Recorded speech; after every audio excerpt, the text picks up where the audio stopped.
It's 1999 and this woman, Se-ra, is everything in South Korea. Se-ra's got this angelic face, and she can act. Like, really act. She's causing a total frenzy. Anything she endorses? Gone. And get this. Word on the street is that she's been handpicked a star in the next movie by Choi, the director who just won Best Director at Cannes. Then, on the best night of her life, she's on stage accepting the Best Actress award, completely overwhelmed, giving this heartfelt speech thanking everyone. But then, disaster strikes. On the way home, she's in a freak accident and ends up in a coma. Fast forward over 20 years, and boom, she wakes up. Except she's back in 1999, right in the middle of her golden age. The woman is a walking sensation, especially with the guys. Except one guy. This is Dako Cheol. He's a young detective down in Busan, and he honestly couldn't care less about celebrity drama. He's all about the job. Then, out of nowhere, this reporter shows up at the police station, claiming he has proof that Se-ra's a fraud. He drops off this file, and the cops? They're all hyped. They're thinking, whoa, a chance to meet the real Se-ra. So they decide right then and there that they need to bring her in for questioning. It's the perfect excuse to get up close and personal with their idol. And wouldn't you know it, the boss assigns the case to Dako Cheol. He's got to call her up and invite her down to the station, and he's got a month to do it. Everyone scatters, and Dako Cheol gets the phone number. His colleagues all hovering around him. This is already feeling awkward for him. But then the whole squad quickly disperses when they realize the phone number does not work. Cut to today. Se-ra's on set, filming a scene with some super hot actor. Her assistant is by her side, but she looks visibly upset as the actor is seen playing around and making empty promises to her. Se-ra is furious and comes up with a devious plan. Mid-scene, she just straight up throws a glass of orange juice right in his face. This was not in the script, by the way. After the shot, she turns to the assistant and says, "Next time you fall for some guy, you run him by me first, got it?" The assistant can't stop thanking her. Suddenly, her phone rings. It's Dako Cheol. He had to go straight to her agency to get her personal number, so he could demand that she cooperate with the investigation. When he explains why he called, Se-ra's like, "Hold on a minute. I'm not the fraud here. It's my dad who's been impersonating me and pulling all these scams. He's been in jail before, and I've had to bail him out more than once." She tells Dako Cheol to put everything in writing because she's way too busy to deal with this right now. The boys down at the station really want her down there, and it ain't about solving the case. They just want to see her in person and get the chance to be in her company. Se-ra thinks about it for a second, then tells him she'll talk it over with her agency, and just straight up hangs up on him. The phone call ends. Everyone starts bashing Se-ra's dad as the rotten scoundrel he is, then quickly disperses. Before they leave, they reiterate to Dako Cheol to hurry up and invite Se-ra over. Days go by, and her phone keeps ringing. He's calling her so often she has to set his contact name to 0728, and she keeps dodging him one investigation at a time. Okay, now she's on set for a commercial shoot. And guess who she has to work with? Hui Young, an actress Se-ra absolutely cannot stand. But the pay is triple her usual rate, so her male assistant, Do-won, practically begged her to take the gig. Se-ra's shooting death glares at Hui Young. Hui Young is acting all smug and superior, and it's totally getting under Se-ra's skin.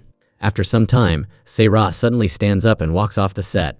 But here's the thing, it's Hui Young's first commercial, so she stops Se-ra's car and gets down on her knees, begging her to come back. She promises she'll be more respectful in the future. She says she doesn't want to waste everyone's time and effort, so Se-ra reluctantly agrees to finish the shoot. The commercial goes off without a hitch. Then, Hui Young sets her sights on the male lead and tries to get his phone number. Instead of giving it to her, he writes it on Se-ra's hand. Hui Young is livid. She loses it in the car, going on this crazy rant, cursing Se-ra. Later that evening, Se-ra's back home, practicing her sword fighting. She gets distracted and accidentally cuts her hand. Her instructor runs to get the first aid kit.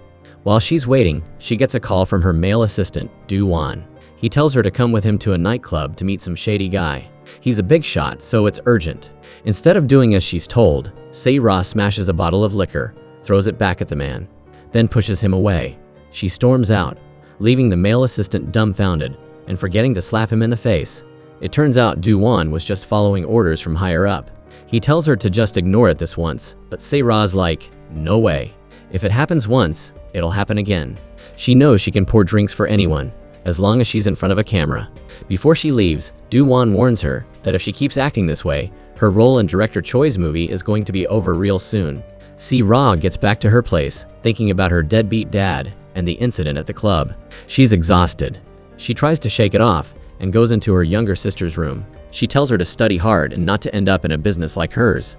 But for her sister, Se-Ra's fame is something to be proud of. Se-Ra goes back into the bathroom, script in hand. Remembering her assistant's earlier reminder, she tears it up and breaks down in tears. Doko Cheol just can't give up on Se-Ra, so he keeps calling her. Finally, she answers, but with everything she's gone through today, Se-Ra just unloads on him.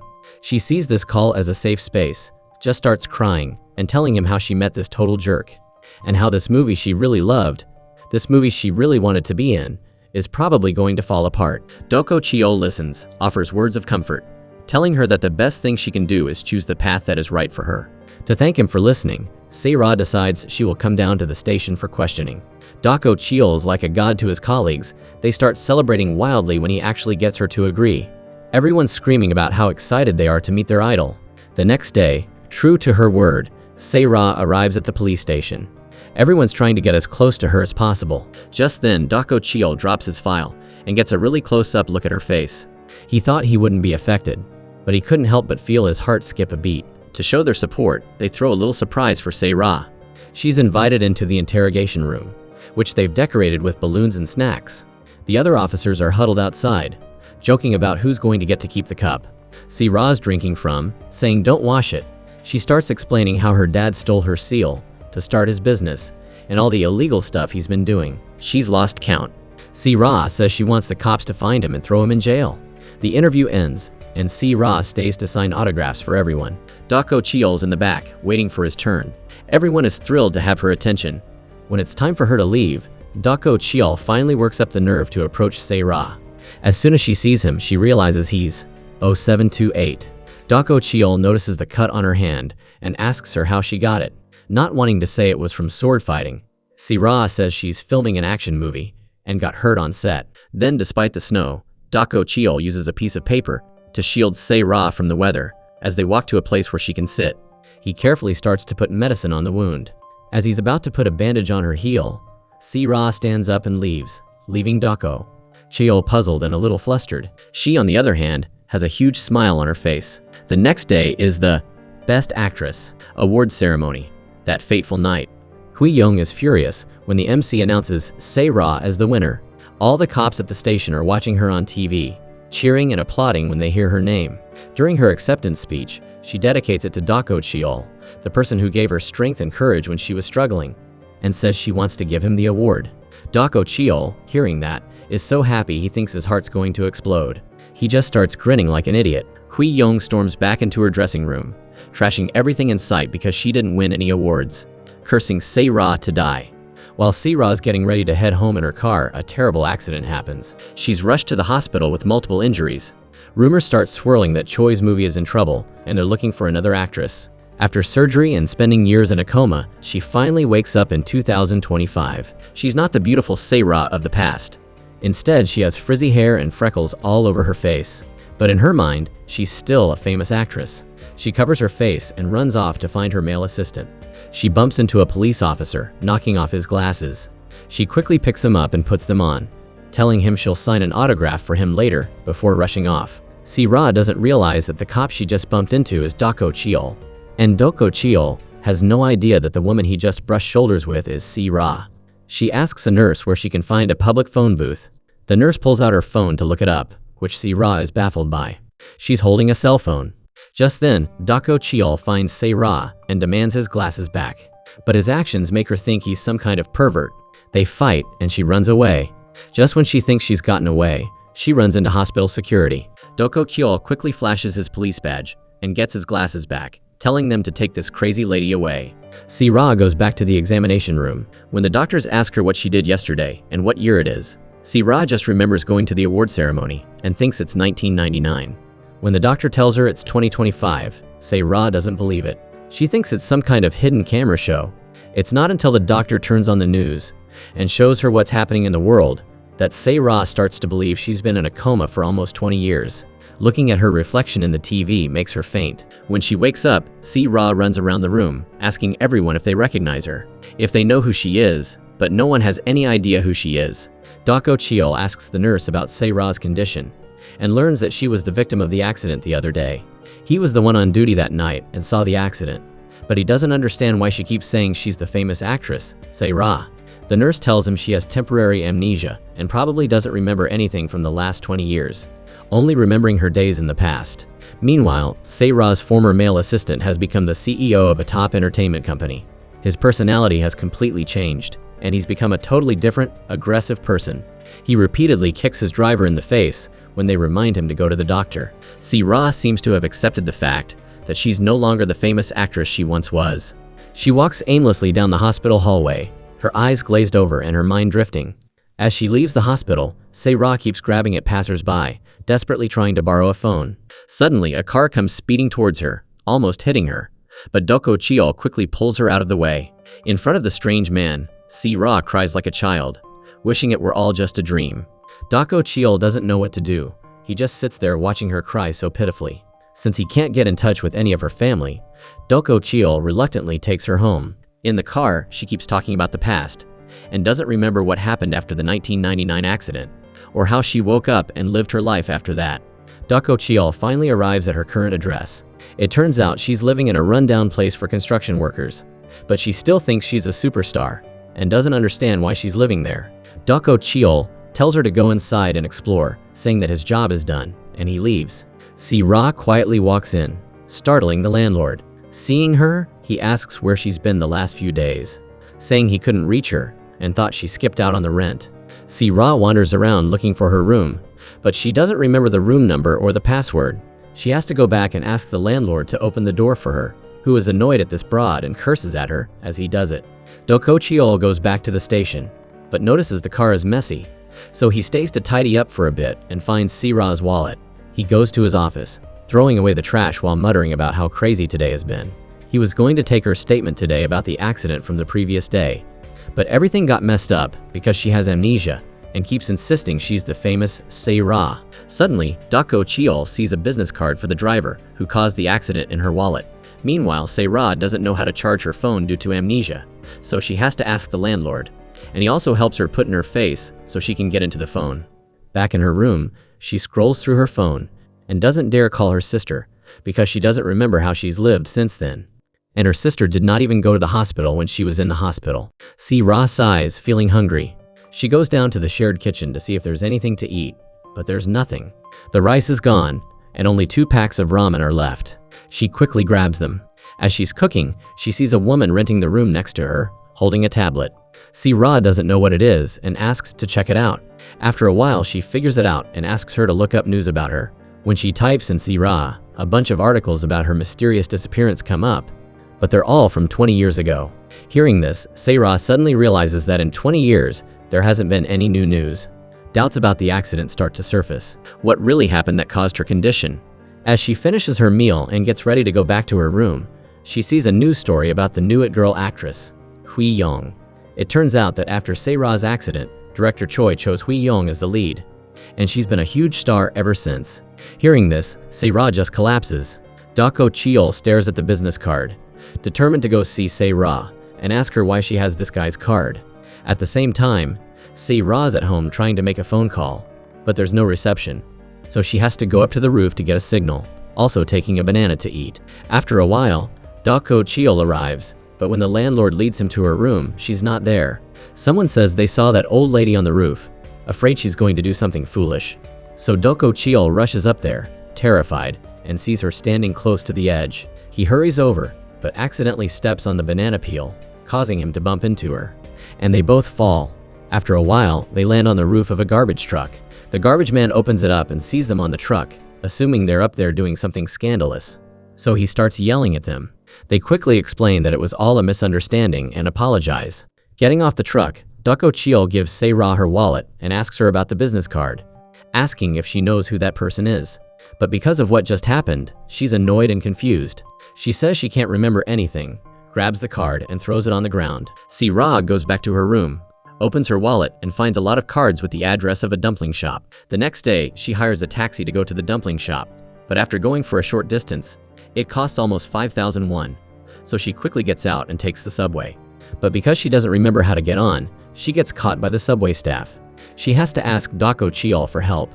He's busy with a case, but because Se-ra keeps calling him, he has to drop everything and go there to help her. After searching for a while, they finally find the dumpling shop. Ra recognizes that it's her younger sister. She rushes up to her, and instead of asking how she's doing, she asks angrily why she's ended up like this, why she's become a dumpling seller instead of opening a pizza or pasta restaurant that would cost so much money. She starts scolding her, saying she went to school for so long, and now she is a dumpling seller. She scolds her for not even remembering her own niece. Surprised that her sister has a child, and not seeing a husband in the photo, she asks her if she's a single mother.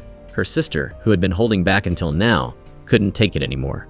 She grabs a basket and wants to hit her in the face, then chases Ra away by throwing a plate of dumplings at her.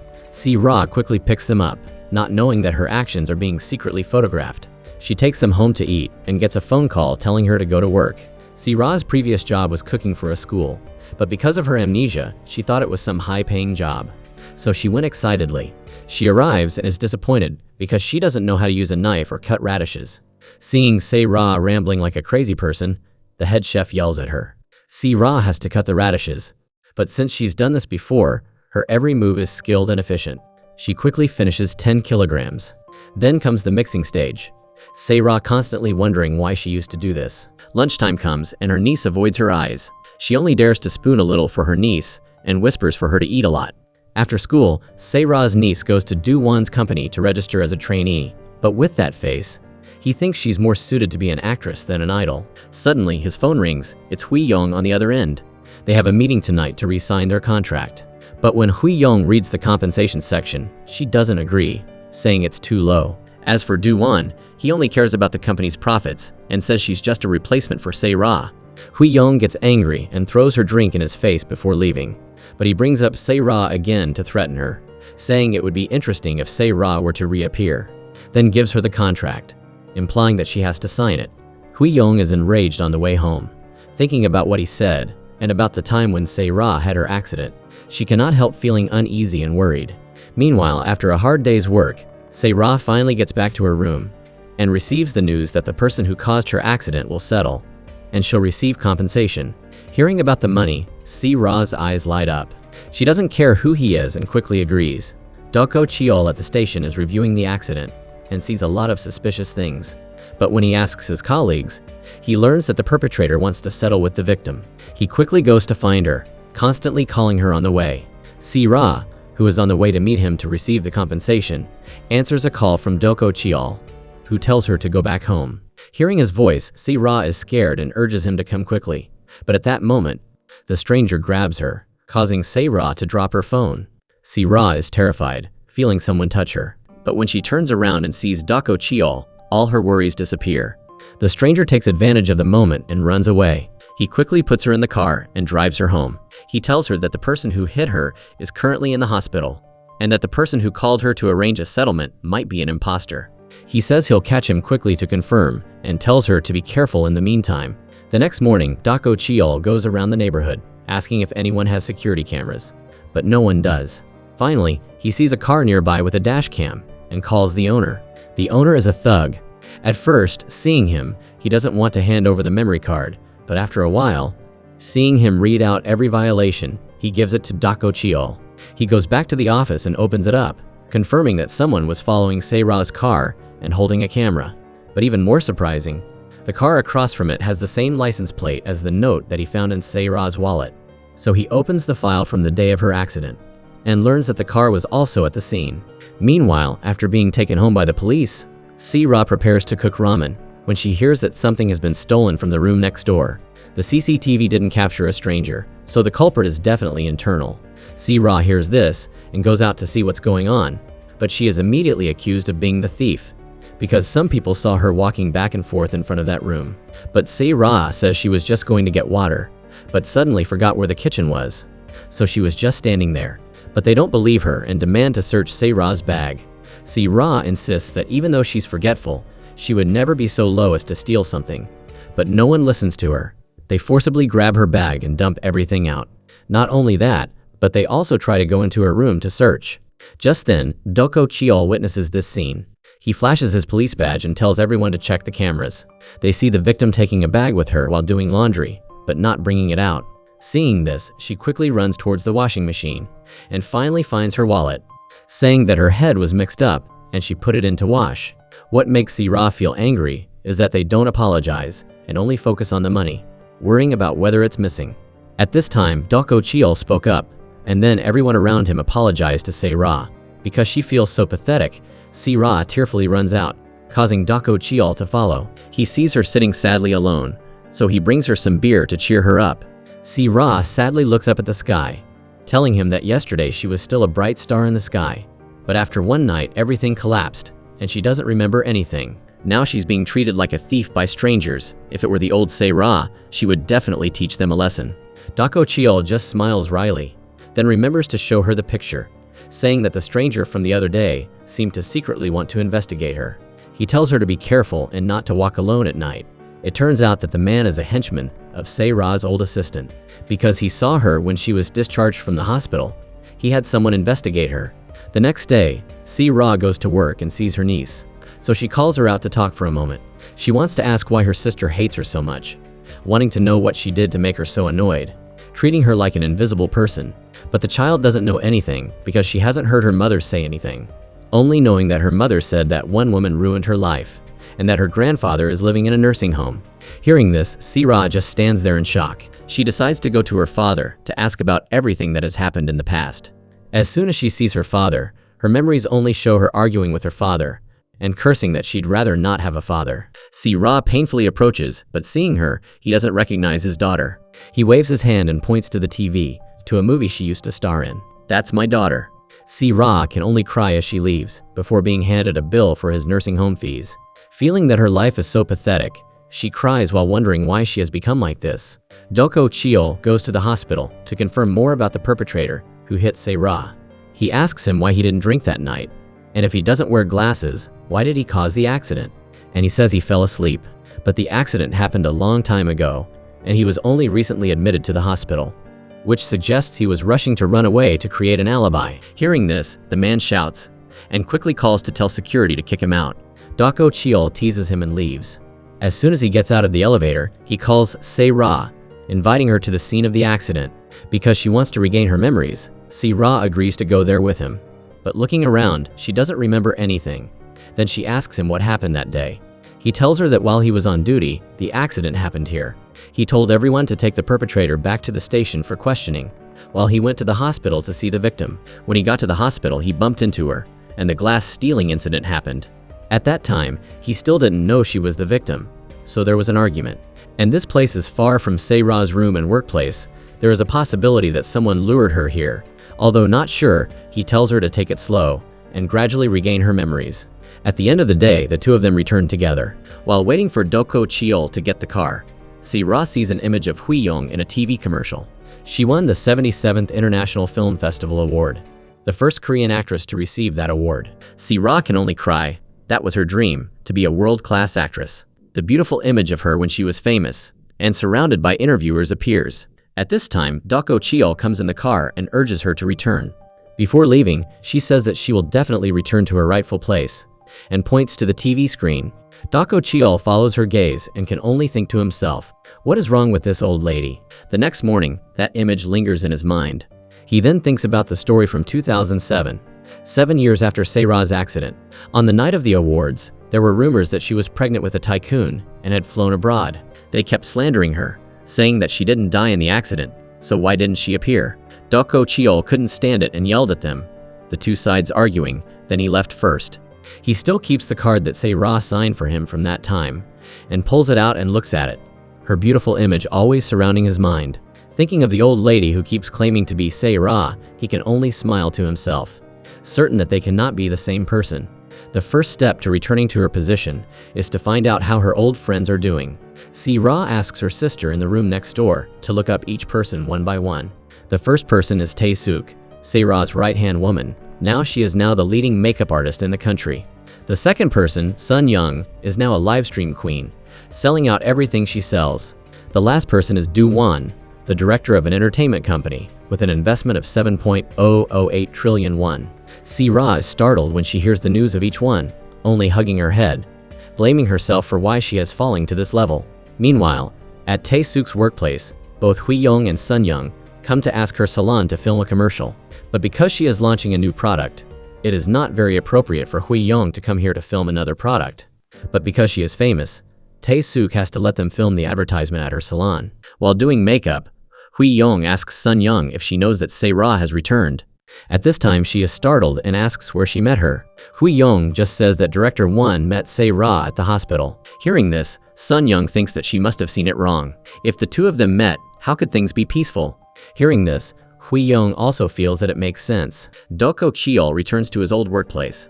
Having been demoted to traffic police due to an incident, he meets an old colleague to ask for the case file of Se-ra's accident 25 years ago. Arriving and opening it, he has to cover his face immediately when he sees that their names are exactly the same.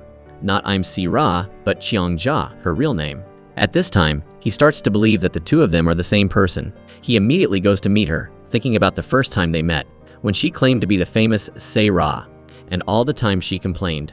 Se-ra's eyes meet his, causing him to cut off his train of thought. She asks him what he's doing here, her eyes slightly tearing up. He just says that he came here because he feels lucky that she's okay, then quickly wipes his eyes, saying that dust got into them.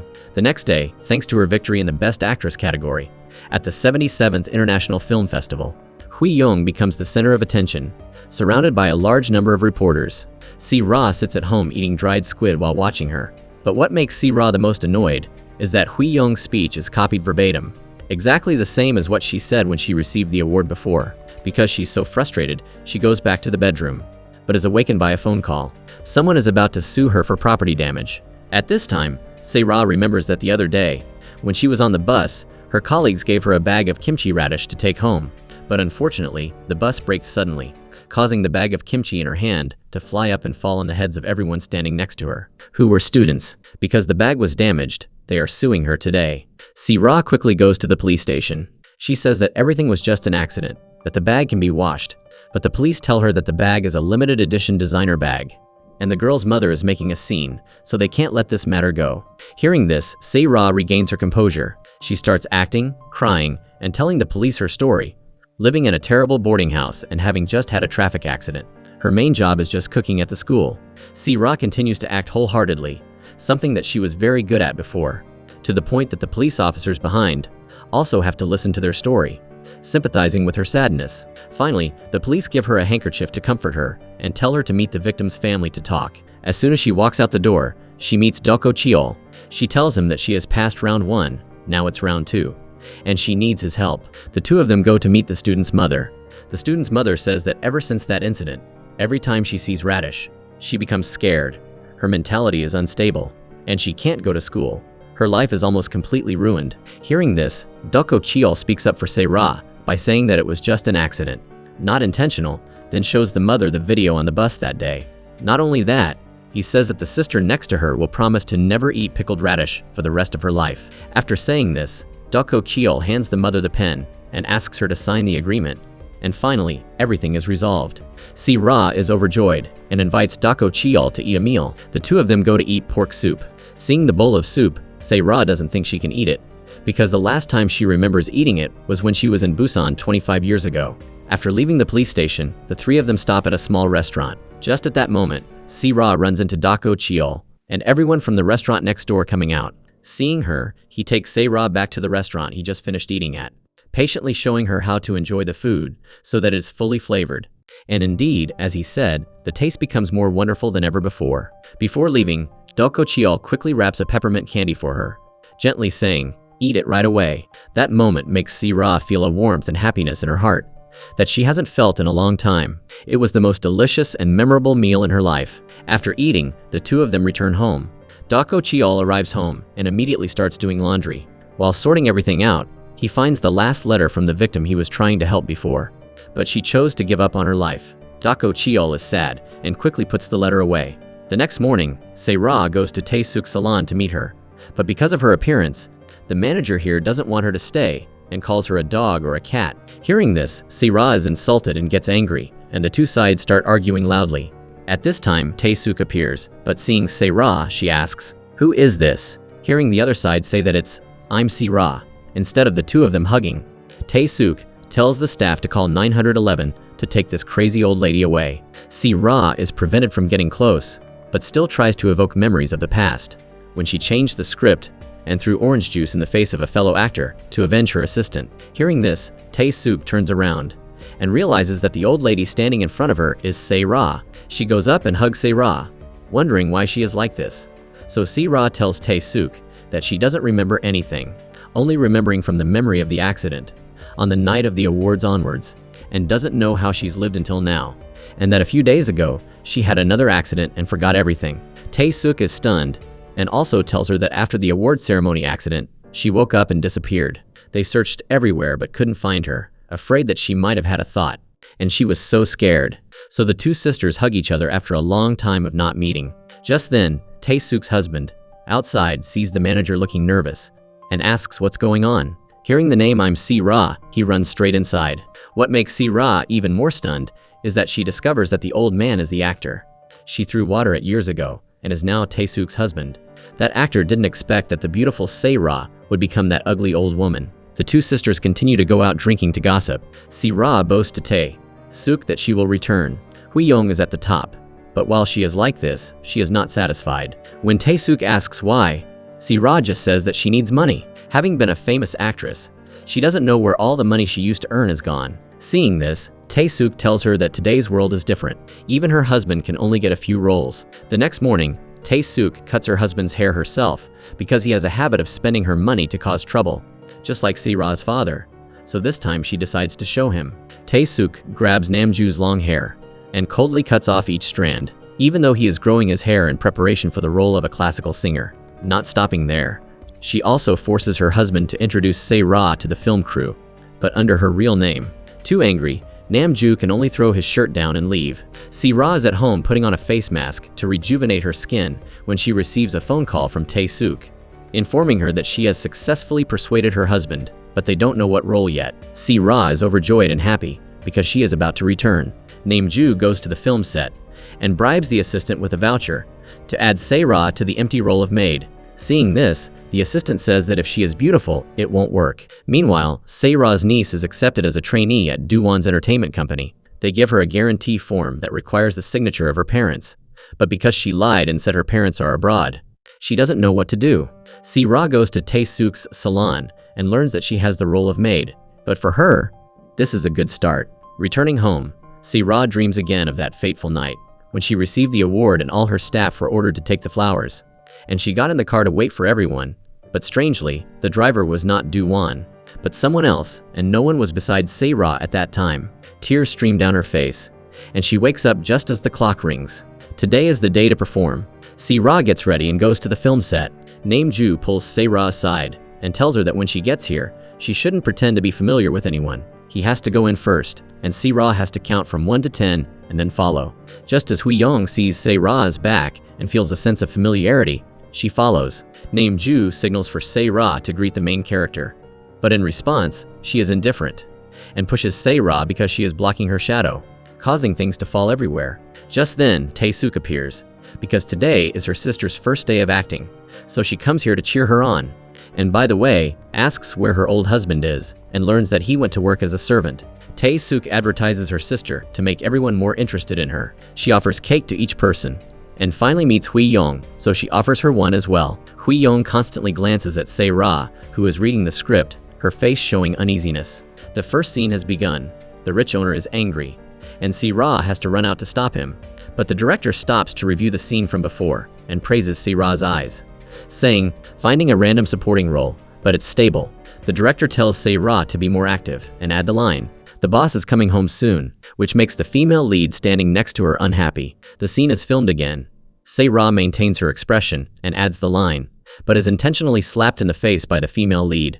But she is not satisfied and tells the director to film it again to adjust the strength of her hand, saying it seemed a little strong before, and so 5 or 7 times, taking this and that as an excuse to reshoot this scene. Tae-suk is standing below and wants to explode, wanting to go up and punch her for her sister. The director says it's okay, but the female lead still wants to do it one last time. Suddenly, Dako Cheol comes out of nowhere and pulls Se-ra away, leaving Tae-suk looking at him with delight and admiration. Because she had been slapped so many times, he couldn't help but feel anxious and worried about her. He reproached her, "Why are you here to be treated like this?"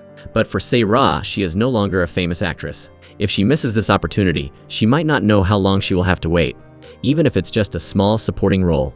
Se-ra returns to the film set, apologizing to the director and the female lead of the film, but she is criticized badly by her for wanting to show sincerity, which caused her to stumble.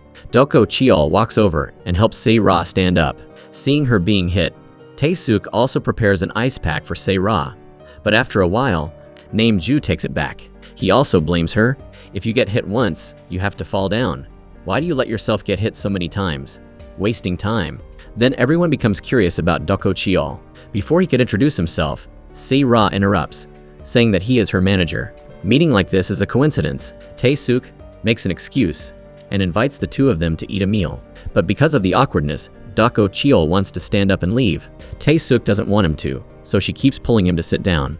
They start introducing each other's names. Tae-suk and her husband see Doko Cheol holding Se-ra's hand, so they have questions about their relationship. Is he really her manager, or are you living together? Se-ra and Doko Cheol reply in unison, absolutely not. Because of that, Se-ra and Nam-ju start bullying and arguing with each other, just like when they were young, causing the wife next to them to be embarrassed. Seeing that Doko Cheol's voice sounds like someone from Busan, Tae-suk asks him if he is.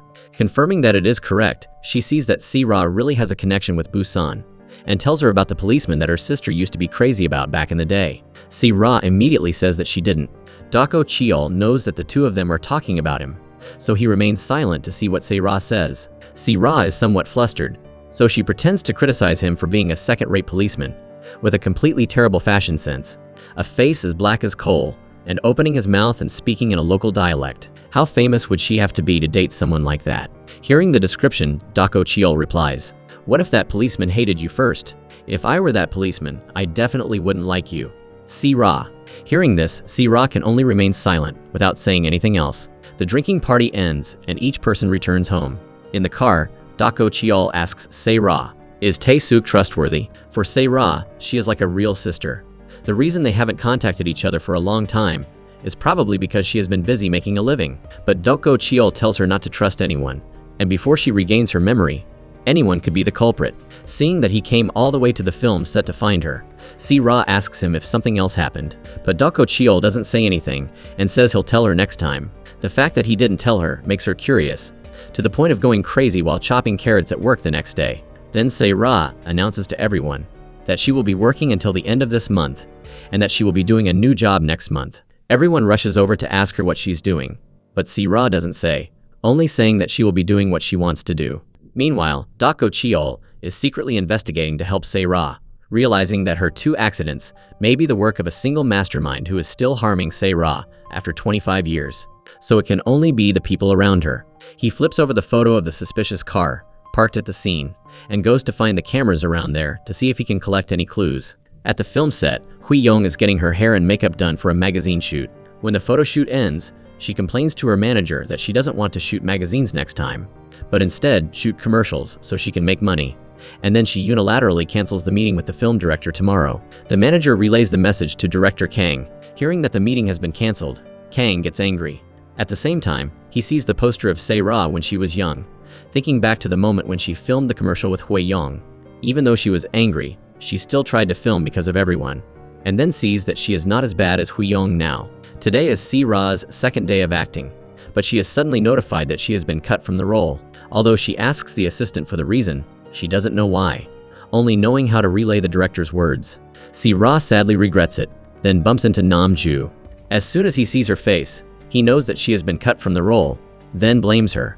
Why don't you suck up to the main actress, and instead suddenly go and make enemies? What for? Hearing this, Se-ra is annoyed, not thinking that she was cut from the role because of that crazy woman.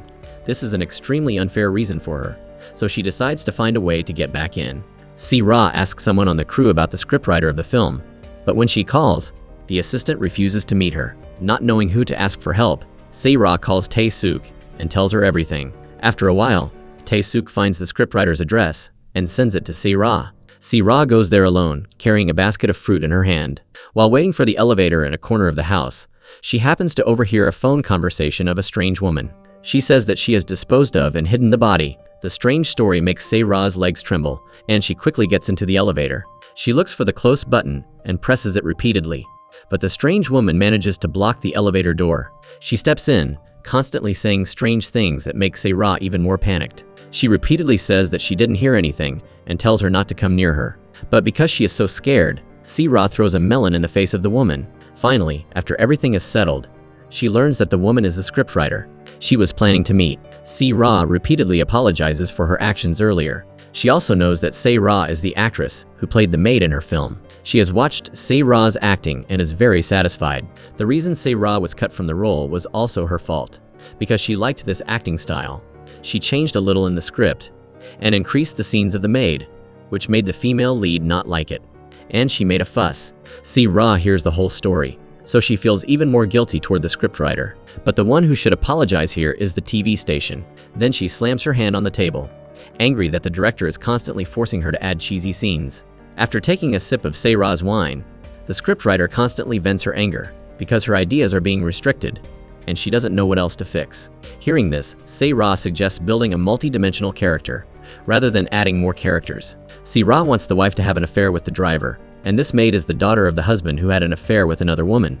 Now she is pretending to be someone else and returning home to take revenge on the wife. The next morning, just as Se-ra wanted, she told Namju to thank her because the scriptwriter had given him more screen time. Seeing that the content had been changed, the female lead went crazy and made a fuss with the director. But because she couldn't kick Se-ra out of the role, she could only angrily leave. Seeing this, the director quickly called Se-ra to come and film her scene. Namju, in the role of the driver, has an affair with the owner, and the two of them wholeheartedly act according to the script. But when they were in a struggle, Namju intentionally pushed Se-ra hard, causing her to fall to the ground. Knowing that this guy was intentionally causing trouble for her, Se-ra could only glare at him.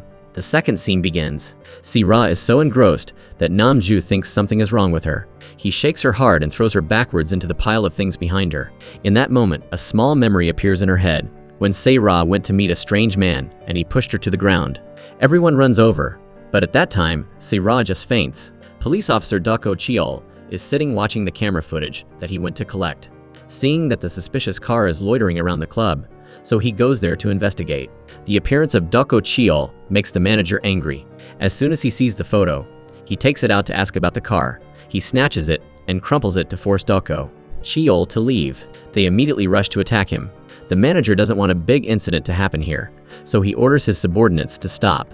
Before leaving, Dako Cheol gives him his business card, telling him to contact him when he remembers the car. But seeing that they seem to be rushing somewhere, he decides to follow them. He climbs the stairs and goes through the kitchen of the bar, discovering a room where two men and a woman are. Dako Cheol is eavesdropping on the conversation when he is discovered by the group from before, so he has to leave immediately after. After the incident just now, Se-ra was taken to the hospital for emergency treatment, and she finally woke up. Tae-suk kept hitting her old husband for pushing Se-ra, but Se-ra says that she fainted not because of that fall, but in that moment she thought of something, so she felt dizzy and fainted. Se-ra has something to ask Tae-suk, so the two of them go outside to talk. But Se-ra still remembers Dako Cheol's advice. Don't trust anyone. So she only asks about the night she had the accident, why she was alone in the car, and where everyone went. At this time, Tae-suk tells her that on that night, while she was packing up the flowers, Do-won suddenly announced that he would hold a surprise party at Se-ra's house, so he told her to go back first to prepare. While happily preparing to organize a celebration for her sister, the TV announced the news of her accident. At that time, Tae-suk was really scared. She came to the hospital, and so did Se-ra's sister, running so fast that she lost a shoe. After telling the story, Tae-suk asks Se-ra about the memory she remembered just now. Se-ra tells her that a month before the accident, she went to meet a person. She doesn't remember the face clearly, but the watch on his hand, she remembers it very clearly. The watch is exactly the same as the one that she was forced to wear 25 years ago. Se-ra thinks that she had an accident after meeting that person, and this time as well, so she will definitely find out who he is. And the person who knows him is Do-won. Se-ra says goodbye to Tae-suk and goes to find him, but she tells Se-ra to go with her manager, and not to go there alone. She doesn't want to drag him in, so she says that he is busy, and she goes alone. Just then, Dako Cheol also had something to do, and went to the hospital to find the perpetrator who drove the car. But he was discharged from the hospital a few days ago, so he had to leave. Tae-suk meets him there, so she quickly tells him that Se-ra remembered something while filming, and went to find Do-won on her own. Hearing Tae-suk's story, Dako Cheol tracks down his identity, and discovers that he is the person he saw at the bar the other day. Meanwhile, Se-ra has arrived at the entertainment company, but the guards won't let her in. Even though she says everything about her relationship with him, she still doesn't succeed in persuading them. She even lies down on the ground to blackmail them. But only when she sees Dako Cheol's silhouette does she agree to stand up. Seeing that he is not as suspicious as that old lady, they inform the director and allow the two of them to enter. As soon as they walk in, they see a huge poster of an actress in front of the door. Dako Cheol carefully looks at it and realizes that he has met her somewhere. After a while, he remembers that she is the girl who went with Do-won that night. While Se-ra just stands there looking at herself when she was young, the regret in her heart rises again. Finally, the meeting with her former manager takes place. He pretends not to recognize her, but quickly comes up and hugs her, then tells her that he has something private to talk about. At this time, Dako Cheol steps forward to introduce himself as Se-ra's manager, stating that everything should now go through him. The three of them have a private meal. While Do-won is praising her for returning to work under her real name, calling it a divine move, she is indifferent and just sits eating one dish after another. Only when Do-won subtly mentions that Se-ra used to dare to eat one piece of sushi does she stop. Se-ra calls out that it's cold as an old habit, and Do-won says he will go get a blanket. Se-ra says to turn on the dry air conditioning, but he gets up to get a heated mattress. The old habits that are hard to break cause him to be embarrassed and get straight to the point. Se-ra asks him the night she had the accident, why didn't he let Tae-suk and Sun-young sit with her, so that she had an accident alone? Because she doesn't want him to know that she has amnesia. Dako Cheol interrupts and says that the accident may have been a conspiracy. Do-won just smiles faintly. He tells her not to dwell on the past and to think about the future. He knows that she has amnesia because he has been investigating behind the scenes. But he adds the sentence. The day Se-ra woke up, he ran to her side and told her everything, then makes Se-ra feel guilty. So she just says that because it has been so long, she doesn't remember clearly. The meal ends and Do-won actively runs to open the car door for her sister. Before leaving, he also tells her to call him if she needs anything and asks for Dako Cheol's business card. Because he doesn't have one, Dako Cheol has to give his phone number so he can get his number. Just when the two of them leave, one orders his subordinates to investigate Dako Cheol because he has been a criminal police officer, and Dako Cheol has prepared for this, giving him his secondary phone number so that he cannot find his information. He asks her what she needs to meet him for to confirm, but Se-ra says that he is lying so blatantly that she doesn't want to confirm anymore. Every time she asks him an awkward question, he will lick his lips and speak in a local dialect, just like he did now. He is definitely hiding something. Dako Cheol drives her home. Se-ra offers to split the leftover sushi, but he doesn't agree. Dako Cheol gets in his car and returns home. The next day, Se-ra's segment is broadcast. Her father used to watch her old movies, but now he switches to this film. Although he doesn't recognize his daughter, he still likes to watch it. Se-ra's sister visits her father and learns that her sister has paid all the hospital fees. Approaching her father, he doesn't recognize her either, only constantly calling out for Se-ra. Her sister has taken care of her father alone for the past 20 years, giving up university just to take care of her father while he was in prison. And she was also the one who took care of her father when he was sick. But in his mind, there is only Se-ra, causing her sister to feel sad. So she leaves home. The next day, the script is changed again. Se-ra picks it up and reads it, feeling very excited because she has more screen time. Namju sees this and asks her if she bribed the scriptwriter, telling her to know her place if she wants to cause the show to be unsuccessful. The next scene begins. Se-ra skillfully uses her knife skills to incorporate them into the film, and the scenes, expressions, and face when talking to the owner's lover make the director nod. The conflict escalates, and the two argue again. But this time, Se-ra hits Namju on the head with a cabbage, causing the film crew to capture that funny moment. This scene is quickly broadcast and spread around. The dumpling shop of Se-ra's sister and the people on the bus selling radish are all excited. Se-ra signs the first signature for her colleagues, humbly saying that it is only a small supporting role, and tells everyone to support the film a lot. Se-ra says goodbye to everyone and goes home. Arriving at the door, she meets her niece. Does she want her to sign the trainee application as a guardian? But she folds the paper and doesn't want her to see it, thinking that the test scores are not good. So Se-ra also signs for her niece and gives her some pocket money. She promises Da-hai that she will work hard to repay her sister's kindness and her grandfather's hospital fees. Meanwhile, the gang has found the driver who caused the accident for Se-ra. They give him money and tell him to leave tomorrow, because a police officer is sticking his nose in. But for him to leave, he has to give them 10 times the amount of money. The ringleader immediately changes his tone, setting a condition. If he handles Se-ra neatly, they will give him 10 times that amount of money. Meanwhile, Dako Cheol is sitting leisurely eating with his colleague, but he knows that the driver is planning to run away. The meeting in the hospital was just an excuse. That day, he managed to plant a tracking device in his pocket. Because Se-Ra's funny video went viral, she has a sponsor. They want her to hit Namju with a toilet plunger to film a funny video. Feeling depressed, he tells his wife that he wants to quit the role. When watching that short film, instead of feeling sorry for her husband, Tae-suk just laughs loudly. But because of this, people now know him. For Tae-suk, this is a good opportunity. And she tells her husband to invite her sister to participate in her shopping show, which is currently hot. They have to follow Se-Ra to earn money. She immediately calls Se-Ra and invites her to be a guest on her home shopping show. And of course, all the products that Se-Ra advertises sell like crazy. Sun Young, the livestream queen, also has to be curious about who she is. But looking back and forth at her performance, she suddenly realizes that it is exactly the same as Se-Ra's acting back then. Do-won is also watching Se-Ra's video, seeing her return to make a fuss in the form of an old lady. He sends a car of water to the film, set with the brand name, The One Entertainment Company. Everyone is surprised by Se-Ra. Knowing that he has a motive, she calls him. He invites Se-Ra to a private meeting, emphasizing that this will be a conversation only for the two of them. Hui-young is at home choosing a film script, but there are no good films. The assistant says that those are all the scripts that they have sent. She sits for a while and suddenly thinks that she wants to film a long-running TV series. But currently, the actors have already been cast for the lead roles.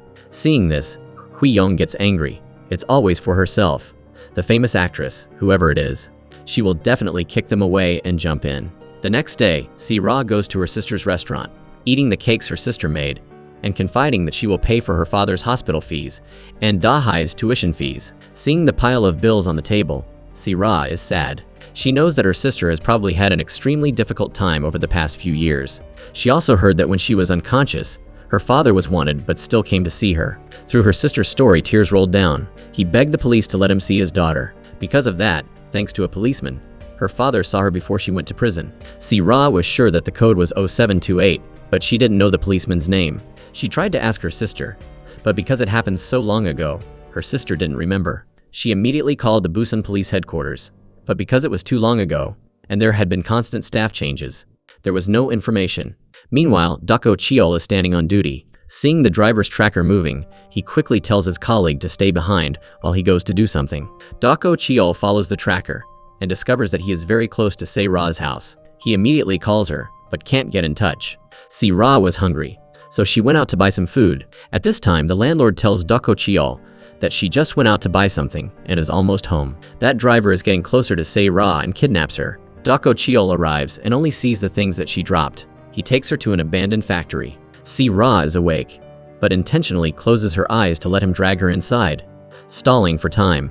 While he goes out to get something, Se-Ra sits up and uses the basic knowledge she learned in the past to untie herself. She quickly hides in a corner. The foolish driver walks in and doesn't see her, panicking, then sees Se-Ra slowly crawling out. The two sides start fighting. She still remembers the knowledge from when she used to practice sword fighting, and gives him a beating. He uses the axe and throws it towards Se-Ra, who is running away. The axe almost hits her, so she is very scared. He slowly approaches, pulls out the axe, and punches Se-Ra once. Just when she thinks she is about to be defeated, the foolish driver is hit in the face with handcuffs. Dako Cheol follows the tracker, and arrives in time to give the foolish driver a beating, rescuing Se-Ra in time. He handcuffs him and calls the police.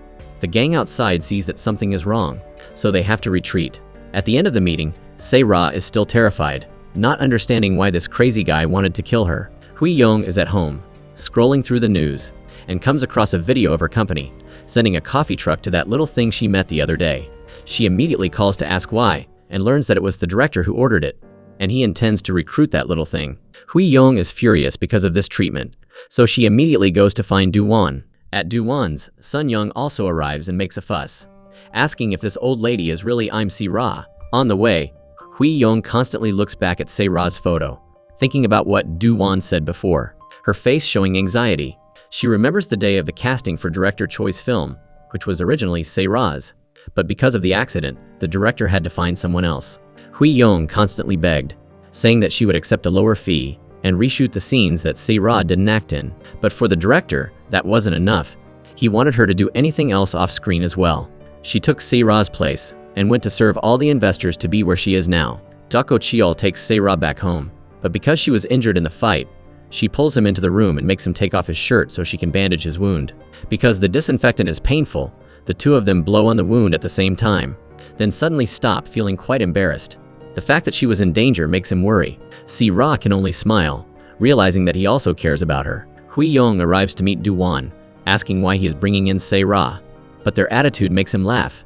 Just because an old lady appeared under the name Chang-ja, you two came here at night to make a fuss. A brilliant queen is actually afraid of an old lady. But if Se-ra appears, it won't just be Hui Yong who is done for. He shouts, "You two, be quiet and watch. Let me handle Se-ra."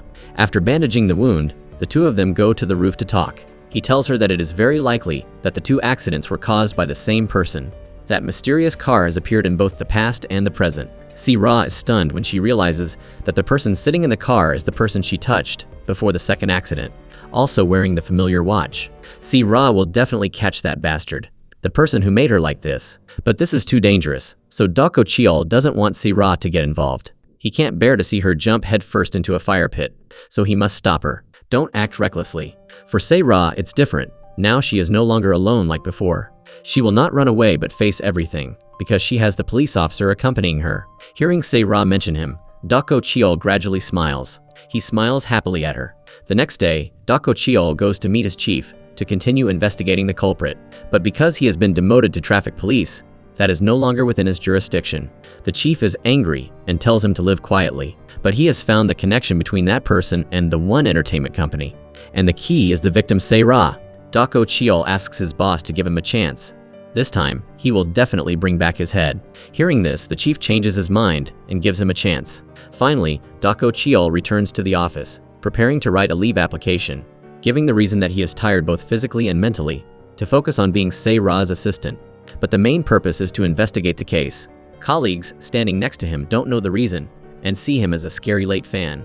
Hearing that he will take a leave of absence to focus on her, Se-ra is very happy, causing her to be excited to film before the performance begins. This time, the maid announces to her boss that she is his daughter. "An old lady is my daughter," caused the boss to almost have a stroke. Hui Yong is standing behind the small screen, watching the way Se-ra is acting, and can only laugh mockingly, pathetically criticizing the script. Every time she sees Se-ra coming back, Hui Yong can't keep calm, her face always showing anxiety, and she throws a glass of water towards the TV screen.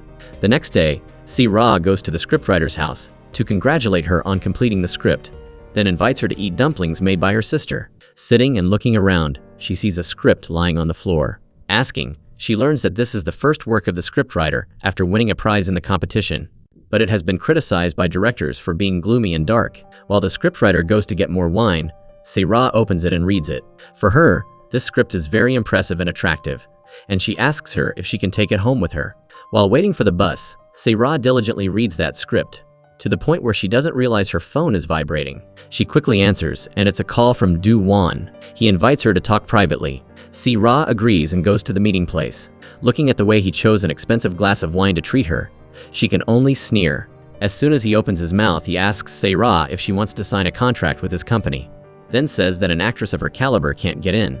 The purpose of bringing Se-ra in was just to monitor her, but he gives the reason that he wants to bring back I'm Se-ra's second golden age. But before agreeing with him, Se-ra also has a question for him about the incident 25 years ago. Who was the investor for director Choi's film that he took her to serve? After going around in circles, he finally tells her who that person was, but now that she knows, it doesn't matter because that person has passed away. Before leaving, Du-won still asks about Se-ra's intention to sign a contract. But Se-ra also sets a condition for him, that her manager will also enter that company. If he considers this condition, then she will also think about contacting him to sign the contract. Sitting in the car thinking, she realizes that she left the script behind. Du-won opens it and reads it, then sees the excitement on each page of that script. Returning to her room, Se-ra quickly looks up the name of that man, who was a former National Assemblyman who died due to poor health. Seeing his picture, she remembers the face of the man lurking in the shadows that day. The kidnapping incident from the other day is still being investigated by the police. But Dae-gu sees that the evidence is just exaggerated and doesn't give any statement. He is just waiting for the lawyers to come to help him escape from here. But whether he can get out or not depends on his mouth. Dako Cheol is standing behind the investigator. A driver who can afford a team of lawyers makes him even more curious about the mastermind. The next morning, Du-won has news from the director when he gave him the script. The other side had a very positive reaction to it. Du-won tells him to hold on tight to the male lead, and on this side he will prepare everything and come to pick them up. Se-ra goes to meet Tae-suk, and her husband to congratulate them on their home shopping show selling out. Tae-suk thanks Se-ra for avenging the humiliation from the other day when Sun Young came here to cause trouble. Speaking of her, Tae-suk is annoyed, saying that after her accident, it's as if she were waiting and following Hui Young, which is really hateful. But Se-ra thinks that they may have known each other before. During the accident, Tae-suk was at Se-ra's house, but no one knows where that little thing was. Speaking of which, Tae-suk also saw her at the hospital. Maybe she was sitting in Do-won's car at that time. Hearing this, Se-ra guesses that the two of them knew that the accident was going to happen, so they intentionally avoided it. It's possible that the two of them conspired together. Meanwhile, Dako Cheol is at the motel searching for the driver's belongings to see if anything is left, when the landlord gives him the bag that the driver left behind. Throwing it out, he discovers a suspicious lighter, so Dako Cheol takes it apart and discovers a memory card inside. Then he asks the police to check it, and it's all the recordings from the day that the gang came to meet him to ask him to handle Se-ra for the second time. Dako Cheol immediately goes to meet him, telling him about how he discovered the recorded memory card, then asks who the person he met in the recorded file was. That day, a person called Seung-pil called the driver to the hotel, gave him money, and told him to take care of Se-ra, then told him to handle it properly and never meet again. Or if there is any carelessness, they will never meet again. But this guy still keeps his mouth shut and doesn't confess everything to Dako Cheol, causing him to be very angry. He threatens to give this recording file to the gang, or to tell them that he has confessed everything. Not only that, but he also tells them how easy it is for them to handle a person. The next day, Se-ra goes to the One Entertainment Company to sign a contract with a very confident style, because Do-won has agreed to her conditions, and also doubled the contract money. This makes Se-ra feel very satisfied.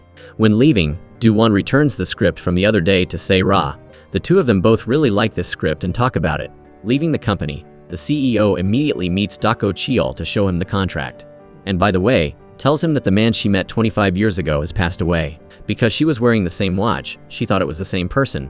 But Dako Cheol thinks that there must be some connection, so he can't be sure. Then he gives her a box of things, thinking that he would give her a gift. Se-ra is very happy, but opening it, it's just a whistle and a stun gun. He gives her these things so she can use them to protect herself, and also shares the location between the two of them, in case she is kidnapped like last time.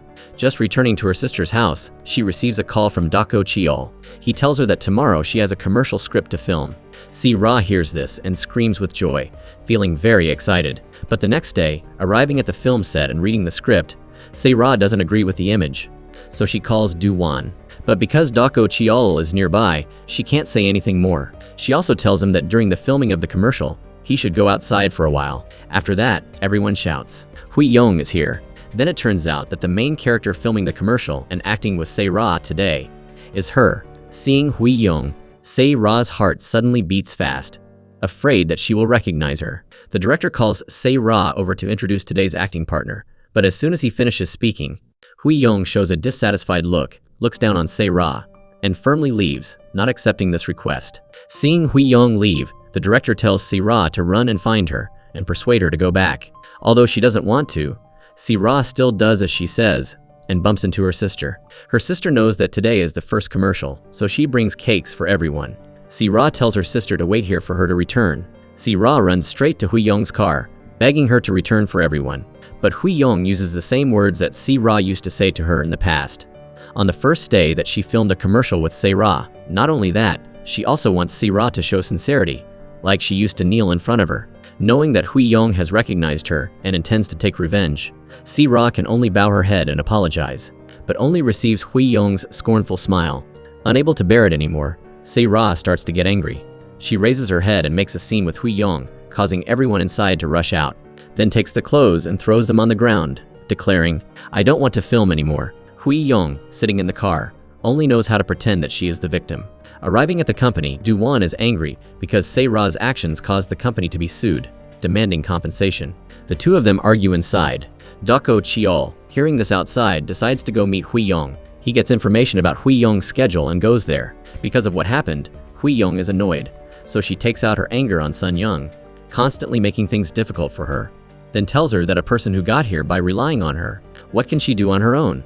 Sun Young can only hold back her anger and can't talk back to her. Dako Cheol arrives, gently apologizing to her, but Hui Young doesn't agree, because the person she wants to act on is Se-ra, not him. Seeing this, Dako Cheol makes a bold decision. In front of reporters and so many people, he kneels down while apologizing to her. Because there are so many people watching, Hui Yong is flustered, afraid of getting a bad reputation. If she doesn't accept this apology, he won't stand up. So she has to agree to return to film the commercial. Dako Cheol is profusely grateful and doesn't forget to do a final bow of gratitude. So finally, the commercial takes place. Si Ra, in the role of an ugly old lady, craves the beauty massager and jumps up to reach it. But the director doesn't like the scene of Si Ra jumping, so he keeps making her film it over and over again. Hui Yong is extremely pleased when she sees Si Ra like that. At the last shot, Si Ra jumps so high that her hand is sprained, and the director finally says, "Okay, cut." Dako Cheol anxiously rushes to help Si Ra sit up. Every caring gesture of his falls into Hui Yong's eyes. Seeing this, she asks her assistant if she can kneel down in her place, but only receives a superficial response from the assistant. The filming ends, and the two of them meet again. Si Ra sincerely thanks her for coming back, but Hui Yong thinks that Si Ra pushed her assistant to apologize for her, so she mocks her, then tells the whole truth about Dako Cheol coming to kneel in front of so many people, and tells Si Ra that being like this is all caused by her. She did it herself. Being criticized by her makes her feel pathetic. Si Ra sobs, blaming Dako Cheol for doing that for her, then feels foolish for not knowing anything and stupidly thanking her. Si Ra felt truly disappointed with everything, and the fact that the other party was Hui Yong didn't help. Dako Cheol consoled Si Ra. He didn't want her to endure any more harm. As her assistant, he would be devoted and protect her, even if he had to kneel 100 times. He told her to be confident, stick her chest out, and hold her head high. Then he took her to the premiere of the film, Maid and Cabbage Slap, which became popular. So Si Ra was surrounded by reporters, which made her very happy. While everyone was eating and gathering, everyone asked Si Ra to take pictures together. She was even invited by the scriptwriter to cut the cake. The script that everyone had rejected was accepted, so scriptwriter Cha was extremely grateful to Si Ra. She told her that director Kang had said it was because Si Ra had introduced her, so she was extremely grateful to Si Ra. Si Ra suddenly thought of the day Do-won returned the script to her. Meanwhile, Namju is sad because he is not being noticed, constantly shouting I'm Si Ra's name and going to find her. Si Ra can only signal him to be quiet, but it's not very effective. Finally, Dako Cheol rushes in and pulls Si Ra away, saying that she has to leave here immediately. Outside, he shows her the news that she has been exposed. Bong Cho Ra is I'm Si Ra. Then, reporters rush over from everywhere. Dako Cheol can only grab her hand, and the two of them run away together. The feeling of being scared but also having someone to accompany her makes the fear turn into joy. Si Ra just runs and laughs with Dako Cheol. Afraid that the reporters will follow her all the way home, he takes her to his house. After cleaning up a mess that he made, Dako Cheol invites Si Ra inside and offers her a drink, then gives her his clothes to change into. He lays out a blanket and pillow for Si Ra to rest overnight.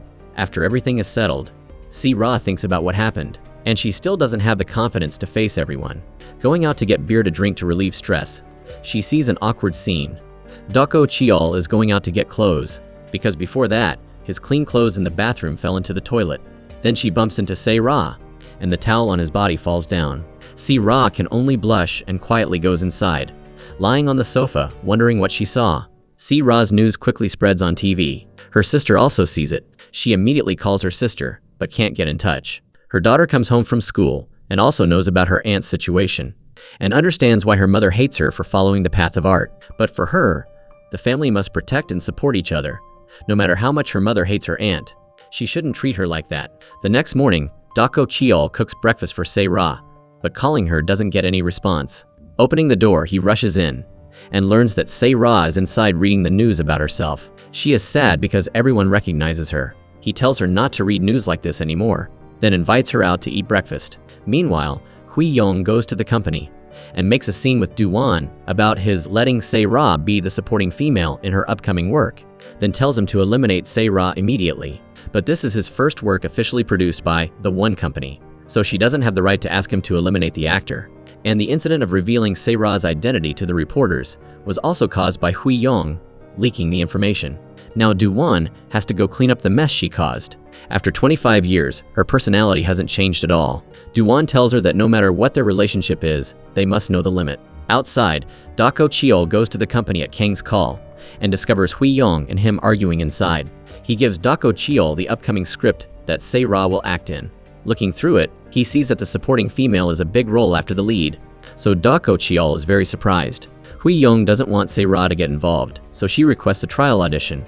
Because it is a work produced by the company, she wants to be on the judging panel. Do-won agrees if everyone doesn't reject it. Then this role is definitely Se-ra's. Returning home, unlike her gloomy appearance, Se-ra jumps up and down with joy when she learns that she can apply to audition for the role. Liking it so much, she promises Dako Chiol that she will definitely win this role at all costs. She urges him to quickly take her back to the boarding house to prepare for the trial role. This time, because of the reporters surrounding and bothering everyone here, Se-ra only dares to tiptoe back. The door is open, and she discovers the landlord standing behind her. Thinking that he will complain about her, but unexpectedly, he is a fan of her. The movie from her past made him watch it over and over again, more than 20 times. Not only that, the touch from her just now made him feel like he was electrocuted. The landlord is moved because she looks so different now. Se-ra can only pout at him. Sung-pil is playing golf when he receives a phone call from above. He immediately goes there. The man, whose face is hidden and who wears the familiar watch, orders him to handle Se-ra and the driver neatly before the primary election. Then he tells Seung-pil to withdraw from his election campaign team before he finishes handling everything, lest it affect the big event. Sung-pil returns, going crazy and smashing his car. All his money for campaigning for him is now gone. Now he has to worry about dealing with the remaining odds and ends. Just as he wanted, the driver had to be admitted to the hospital in critical condition. Dako Chiol rushes to the hospital. He has taken his pulse, but he is still unconscious. Asking the police next to him, he learns that he suddenly stopped breathing while sleeping, leading to epilepsy and seizures. Dako Chiol immediately thinks that someone may have intentionally covered his mouth while he was sleeping to silence him. Meanwhile, Sun Young goes live to sell her new product, but reads malicious comments. She immediately turns it off and sends a message to the other party, not knowing that the other party is Tae-suk and her husband. The two of them are releasing bait about the fact that they know about the incident 25 years ago. Meanwhile, Sun Young is trembling when she reads that message, to the point where she bites her hand until it bleeds without knowing it. The next day, Se-ra goes to her sister's shop, thanking her for coming to the commercial shoot and giving Baek-ja some money, hoping that she will use this money to repair the shop and pay off debts. Seeing her sister being able to return like that, she wonders why she has lived like that for the past time. Even she doesn't understand why she has become like this. So she promises her sister that she will face everything and find what she has lost, including her memories. She will bring everything back to the beginning. Baek-ja recalls the day the incident happened. She was alone in the hospital and didn't know who to rely on. Then, on the day of the university entrance exam, because her sister was in danger and needed an urgent blood transfusion, since she has a rare blood type, she had to give up the most important exam of her life. Holding her sister's money in her hand, her heart is heavy. Se-ra returns to her boarding room to practice for her role, but the lines are similar to her life, so she cries while reading. The audition begins. The other candidates only make the judges below yawn. Se-ra sees it and feels nervous. Dako Chiol gives her a cup of coffee to help her wake up and encourage her. Finally, it's her turn. Hui Yong sits below, looking at Se-ra with a contemptuous look, then tells her to act freely without anything in the script, intentionally making things difficult. Outside, Dako Chiol takes advantage of the loophole and sneaks inside to see Se-ra acting. Se-ra, standing above, only feels frustrated, diligently memorizing her lines but being tricked by Hui Yong. But when she sees Dako Chiol's silhouette above, she gradually regains her emotions, running to Do-won and slapping him hard to act out the entire role that is not in the script. That slap surprises everyone.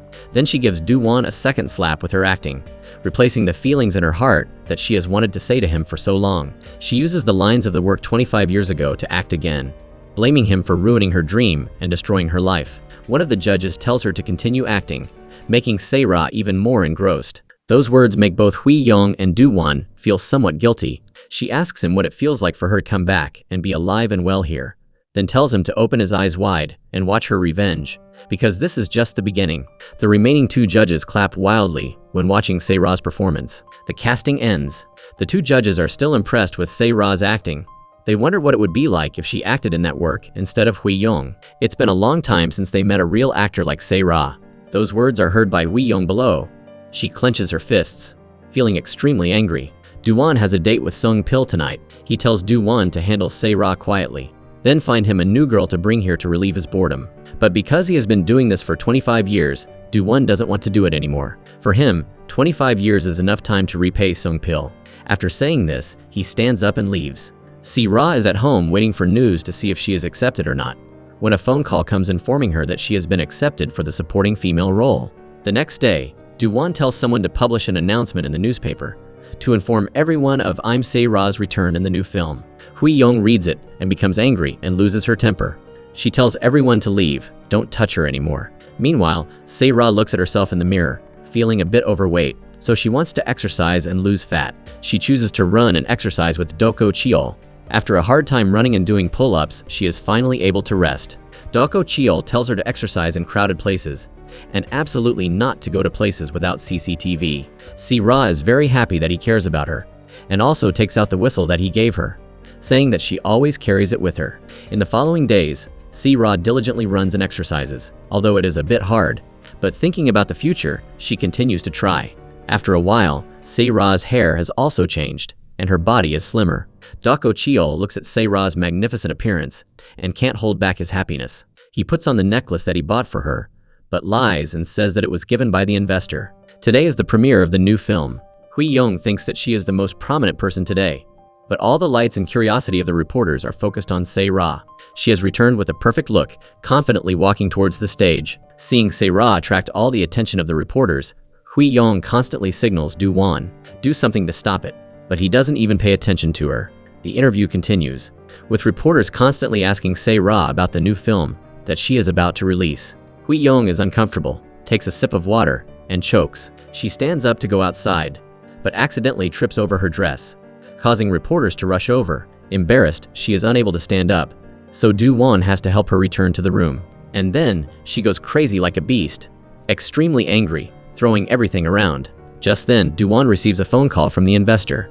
They want to change the model to Se-ra instead of Hui-young, which makes her even more angry. She orders Do-won to fire all the staff, including the current stylist, because they made the dress badly, causing her to fall. Sun-young hears the news that she wants to fire her, so she rushes to Tae-suk's salon to talk clearly. Sweet and gentle is enough, but Hui-young is still determined that she doesn't need her anymore. At this time, Sun-young brings up the past 25 years to threaten her. She says that she has all the evidence. At this time, Hui-young's face begins to change, and she timidly asks what Sun-young means by saying that, but Sun-young just waves her hand and leaves. Tae-suk, standing outside, can only see Hui-young's worried expression, and then she also rushes away. Immediately after, wondering why the two of them came to her shop to make a mess, the voice of her husband behind the chair speaks up. Nam-ju has been lying there all this time without anyone knowing. He also heard the conversation between the two women earlier. He only tells his wife that Sun-young has some evidence that makes Hui-young afraid, but he doesn't know what exactly it is, because the two of them didn't say it. At this time, Tae-suk thinks that the accident 25 years ago was definitely not accidental. It may be a case related to the two of them. Curious about what evidence they are talking about, Nam-ju tells his wife to coax Sun-young to try. The next day, at the tryout for the new film, Tae-suk tells her sister to go to the director and ask about him. The director sees Se-ra greeting him, so he happily responds, while Hui-young is ignored. The tryout begins, and the two of them act out their roles completely. Hui-young hurriedly hears the director call cut, then runs towards him, thinking that he is praising her. But the scene he is watching again is Se-ra's. The director really likes Se-ra's emotions just now, which makes her extremely uncomfortable. Seeing Se-ra being bought water by Doko Cheol, Hui-young also has to ask her assistant to serve her. At this time, Tae-suk comes to provoke her further, making her unable to bear it anymore. Because this is her first time coming back, Se-ra doesn't want to lose to Hui-young. Even while sitting in the car, she mutters her lines up to 100 times. Seeing her focused, Doko Cheol asks if she needs his help with anything. So Se-ra suddenly has the idea of asking him to play the male lead and practice with her. The two of them engross themselves in reading each line. Doko Cheol also doesn't hesitate to act with her. But strangely, Se-ra constantly feels embarrassed when there is a close scene and the other party is him. She immediately throws his hand away and tells him to stop. But because of the climax and being too engrossed, Doko Cheol still can't stop and tells her to continue.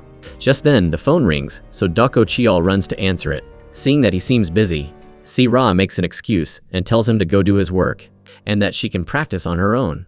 Doko Cheol leaves immediately after that. Before leaving, he tells her to call him on the day of filming, so he can take her there. Entering the bathroom, she suddenly laughs to herself. Se-ra quickly regains her spirits, but the female intern makes her pay attention to her, as she has a wound on her wrist. Se-ra quickly runs to find her to return the tissue bag, then says that she is new to the company and wants to make friends with her, and that besides company matters, they should occasionally confide in each other. The female student only takes the roll of paper and leaves, following the call of the manager. Seeing her, Si-ra thinks about the memory of that night. She probably knows what that girl had to go through. Then she wonders what the police officer she confided in is doing now, not knowing that he is always by her side. Doko Cheol goes to Daegu's prison camp, asking the prison guard about him. The prison guard only tells him that he had a seizure while sleeping, then asks Doko Cheol about his health situation. Doko Cheol doesn't hide anything, only saying that he is past the danger and is waiting to wake up. The news that he is about to wake up is spread to Sung-pil. He is angry because his subordinate is working too carelessly, so he orders the leader to handle Daegu neatly and carefully. A person pretending to be a doctor stands up to carry out that order. The next morning, at Se-ra's sister's restaurant, everyone watches her old movies and gossips behind her back. They suspect that she is the mistress of a tycoon, was kicked out, and is now very poor. So she is returning to acting in films. Baek-ja hears those bad words, and immediately confronts them and chases them out of her restaurant. She remembers the past, when her sister, after the accident, woke up, but her face was very tired. Her face had a large scar, separated from the outside world. Today, Se-ra has the main filming in Busan, so she calls Doko Cheol to take her there. Speaking of Busan, it has been 25 years since she returned, so she is very eager to eat pork bone soup there. Doko Cheol also agrees with her. If he doesn't have any schedule, then he will take her to eat. Just then, the phone rings, and the news of Daegu's death reaches him. So Doko Cheol has to rush to the hospital. He tells his colleague to investigate this case as a murder. Investigate all the medical staff here, those who have ever entered and exited the hospital room, and he will take care of the body with the forensic team. After a while, a former colleague gives him an investigation report about the former representative that he asked for, learning that he and his assistant at the time, named Guk-hee, who is currently a candidate, are both related to the management company of Im Seok-jae, owned by Do-won. Because Doko Cheol is busy, Se-ra has to take the train to Busan alone. She calls him, telling him not to worry and to focus on the investigation, and she will focus on her role. Returning to the hotel, Se-ra mutters her lines again, and then there is a doorbell. Thinking that Doko Cheol has finished his work and come to find her, she happily goes to open it. But the person looking for her is the male lead in the work, who is also an old acquaintance of hers. He comes to ask Se-ra to practice the lines together. Just then, Doko Cheol is on his way. Arriving, he sees Se-ra laughing and joking with that man. A hint of jealousy creeps into his heart, and he continues to walk in. He accidentally meets Hui-young, who is standing there waiting, and the purpose is to ask him to go have a few drinks. She asks him if he really is a manager, because even if she looks at it, it doesn't look like it. A manager can't kneel down for the artist. What is the relationship between the two of you? Then she offers him to come and be her manager with a salary of 2x. But from the beginning, it was because of Se-ra that he took this job, so Doko Cheol is sure that he will not get involved with her. After saying this, he asks for permission to stand up and leave. Seeing this, Hui-young intentionally drinks up the glass of wine so that she gets drunk, forcing Doko Cheol to take her back to her room. With no other choice, Doko Cheol has to take her back, but just stepping into the elevator for a while, he meets Se-ra. Doko Cheol is afraid that she will misunderstand, so he hurries to explain. But the elevator doors close immediately after. Se-ra angrily returns to her room, and Doko Cheol wants to text her to explain to her. But thinking about the intimate scene from before, he throws the phone away and ignores it. The next morning, at the film set during break time, one band gives Se-ra a lunchbox to eat. He also praises her for still being the same as before, radiant and beautiful. Meanwhile, Doko Cheol, standing outside, can only look at the couple. Namju takes a picture of the moment he is standing alone behind, and sends it to his wife. He also tells Doko Cheol that in the past, the two of them had dating rumors. Not only that, but because Se-ra acted in this film, one band agreed to act together. Currently, he is still not married because he can't forget his first love, named Im Se-ra. Doko Cheol, hearing this, can only become even angrier. The filming ends, and Doko Cheol takes Se-ra to eat pork bone soup. But in the car, the two of them are still mocking each other about the person talking about the acting scene, having to sit close to the other person, and the other person mentioning hugging a drunk woman, neither of them willing to give way, until getting out of the car and seeing the familiar restaurant. Se-ra gently smiles. Everything is still the same as before. The owner is still the same, and even the way Doko Cheol puts shrimp paste into her bowl is the same as Doko Cheol before, causing Se-ra to unconsciously remember. The taste of the soup is still the same as before, making Se-ra very happy. After a while, Doko Cheol intends to explain yesterday's misunderstanding, but hearing him say that he drank with Hui-young, Se-ra immediately becomes annoyed, and doesn't bother to let him say anything more. She blames him for waiting all night, but he went to drink with another woman. Hearing this, Dako Cheol also gets angry, telling her that she was laughing and joking with Wanban, then says that she waited for him all night. Se-ra quickly explains that they were just practicing acting together. The two blame each other in succession. Then, in anger, both of them knock back soju until they are drunk. Returning to the hotel, Dako Cheol is the only one who is still sober, while Se-ra is drunk. Arriving in front of her room, because he doesn't feel at ease, he suggests changing rooms. He will stay in her room, and she will go to his room to rest. Entering the room, Dako Cheol carefully observes every corner, looking for any suspicious signs. Everything seems normal, making him feel somewhat at ease. But in the middle of the night, a stranger quietly opens Se-ra's room, tightening a red rope and walking towards the bed. As soon as he takes action, he realizes that he has fallen into a trap that Dako Cheol prepared in advance. The two sides immediately start struggling. While knocking the opponent down, Dako Cheol recognizes him as one of the thugs who was exposed, and he immediately intends to kill him. Dako Cheol turns to dodge the blade and fights back, but that person quickly grabs a piece of glass and throws it towards him, taking the opportunity to escape. Dako Cheol immediately chases after him, manages to see the license plate, and calls his colleagues to trace it. The next morning, there are rumors that the hotel has a thief, so everyone quickly returns to Seoul. Se-ra thinks back and understands why Dako Cheol changed rooms with her. As soon as she sees him, she worries and asks him about it. Dako Cheol tells her to get in the car, and they will talk, but before she can sit down, Name Ju jumps in. So the conversation between the two of them is interrupted again. When the news about Guk Hee running for election appears on TV, Sung Pil sits and watches, his eyes full of contempt for the tricks he is putting on display. In that moment, he remembers when Yi Kwan was still alive and handed him the watch and all the power. Se-ra returns to her boarding house. Because she saw that Dako Cheol's expression in the car was not good, she called him again to ask if he had returned home. Feeling that he wasn't well, Se-ra decided to go to the supermarket to buy some things to bring to his house. Hearing the news that the supermarket has a 50% discount, she is excited and rushes to buy meat, and then runs to buy eel, struggling to buy a little. Meanwhile, Dako Cheol is at home preparing to take a bath. The wound on his shoulder makes him feel pain and fatigue. After showering, he prepares for the more important task of going to the bathroom, then receives a call from Se-ra. She calls to tell him that she is standing in front of the door, but is carrying too many heavy things. So she tells him to read out the password so she can enter first. Dako Cheol is flustered because he hasn't finished his business, so he conveniently reads out the password to her. But when she hears him read the letters 0728, all of Se-ra's memories and emotions suddenly come back one after another. The nickname she gave to the police officer she likes. Her hand trembles slightly and presses each button. The door slowly opens. Dako Cheol hurries over, but it's too late. Out of reflex, he hugs Se-ra tightly. After a while, Dako Cheol takes his hand off her. He blames her for saying that she didn't need to come, but she brought a bunch of things here, then invites her into the house. And Se-ra is still not awake. She knows that he is a police officer, but still doesn't say it, because she wants him to be the one to confess. Dako Cheol is still innocently unpacking the bags of things. Se-ra goes inside, regains her spirits, and cooks porridge for him to eat. When everything is done, Dako Cheol is tired and falls asleep on the chair without knowing it. Se-ra has to take the tablecloth and gently covers him, looking at him, remembering the times he protected her. Se-ra is touched, happy, and then sees the photo she took at the pork bone soup restaurant, and he has framed it and treasured it until now. Se-ra returns home. A tenant who didn't like her in the beginning, today suddenly thanks her for her meal, for eating free food.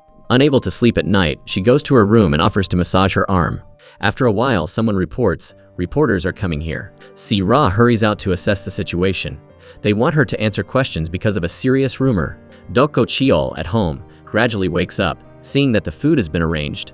Then suddenly, the TV broadcasts the news of Se-ra's dating with the famous actor Wanban. The next morning, Se-ra goes to the company, asking Do-won why he didn't release a statement denying the rumors. But he wants her to rely on Wanban to become more famous. Originally, the company on the other side didn't have any objections to this rumor, because the male lead also likes her, really likes Se-ra, so Do-won took advantage of it to spread the news. Dako Cheol didn't follow Do-won's instructions, but denied the rumors with all the actors, which made him angry, almost slapping him.